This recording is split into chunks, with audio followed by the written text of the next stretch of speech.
بسم اللہ الرحمن الرحیم۔ شروع کرتی ہوں اللہ کے نام سے جو بڑا مہربان اور نہایت رحم کرنے والا ہے۔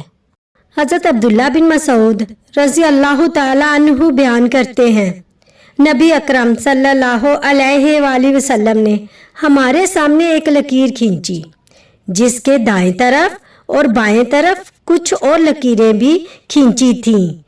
آپ صلی اللہ علیہ وآلہ وسلم نے ارشاد فرمایا، یہ مختلف راستے ہیں، ان میں سے ہر ایک راستے پر شیطان بیٹھا ہوا ہے جو اس راستے کی طرف دعوت دیتا ہے۔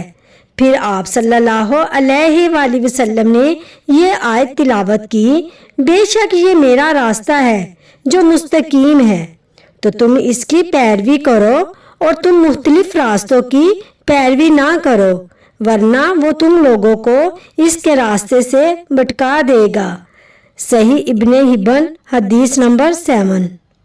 یحییٰ بن سعید قطان نے حدیث بیان کی، کہا ہمیں ہشام نے حدیث سنائی، کہا مجھے میرے والد عروہ نے حضرت عائشہ رضی اللہ تعالی عنہا سے خبر دی کہ ام حبیبہ اور ام سلمہ رضی اللہ تعالی عنہما نے رسول اللہ صلی اللہ علیہ وآلہ وسلم کے سامنے اس گرجے کا تذکرہ جو انہوں نے حبشہ میں دیکھا تھا اور اس میں تصاویریں آویزہ تھیں، کہا بلا شبہ وہ لوگ قدیم سے ایسے ہی تھے کہ جب ان میں کوئی نیک آدمی فوت ہو جاتا تو وہ اس کی قبر پر مسجد بنا دیتے اور اس میں یہ تصاویریں بنا دیتے۔